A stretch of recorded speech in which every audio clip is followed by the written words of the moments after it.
Sundays in November feels different. The air is cooler, slower, and somehow everything in me craves warmth. Not just from the weather, but from the food that hugs me back. That's what Ghanaian peanut soup is for me. It's comfort, culture, and calm, all simmered in one pot. But I'll be honest, I don't always have the time to make it the traditional way. So I've learned a few tweaks that makes this Sunday favorite fit into my busy modern life. I start by roasting my lamb.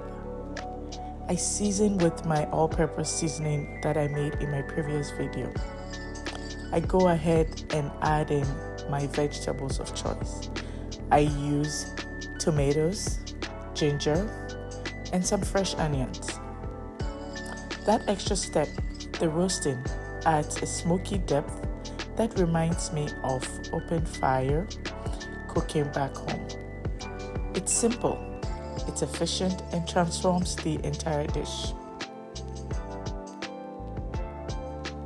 Once everything is roasted and golden, I move the lamb into a large pot. But first, I remove the roasted vegetables and get them ready for blending later. Now, traditionally, the peanut butter is simmered separately before being added in, but this is my saving twist. I add it straight into the pot with some tomato paste, no separate simmering, no extra dishes, just one pot, full of flavor and ease.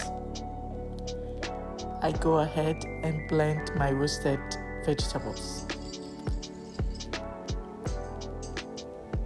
As this simmers, I throw back in the blended vegetables.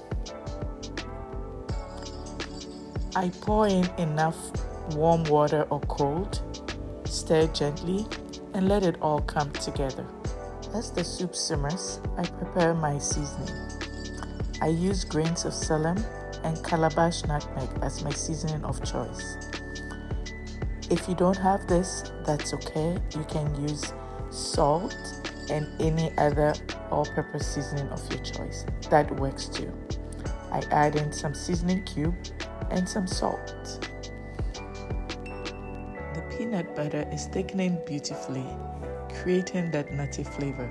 I'm gonna allow this cook and simmer on low heat while I work on my rice balls. Here's my little secret for cooking the perfect rice balls in the rice cooker. I don't make mine the traditional way. Here's my rule of thumb. 1 cup of rice to 2 cups of water. That ratio gives you the right softness for molding the rice balls easily. Whilst that cooks, I check in on my soup. As the oil forms on top, you know it is almost ready. I had some smoked fish that my mom sent over to me, and I added that in. With the rice balls cooked, I proceed to turn and mold. This is perfectly cooked rice, and it will be easier to mold. Using a wooden spoon or spatula, gently stir and mash the rice until it becomes soft and sticky. You will know it's ready when it almost feels like smooth mashed potatoes, but with that delicate rice texture. With experience, I've come to know this, and I'm sure you will too once you practice over time. Look how easy I'm able to stir this, meaning that I had the perfect ratio. Now, this is the part I love, shaping into balls. Wet your hands slightly or use a cling film wrap, then scoop and roll into smooth balls. There's almost something calming about this. The warmth in your hands, the rhythm of the rolling. It's a reminder to slow down, even if it's just for a moment. And just like that, you've got your rice balls ready.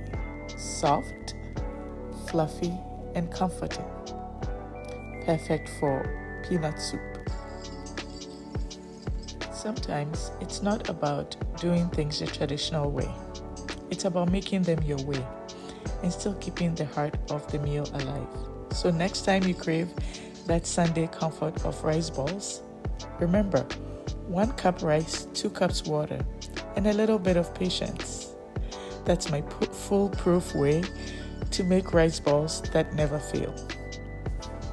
Because in this kitchen, we cook with heart and a little bit of wisdom passed down, modernized for our busy everyday lives. Another bonus is your rice cooker is easier to clean. Look at that. The peanut soup is fully cooked now.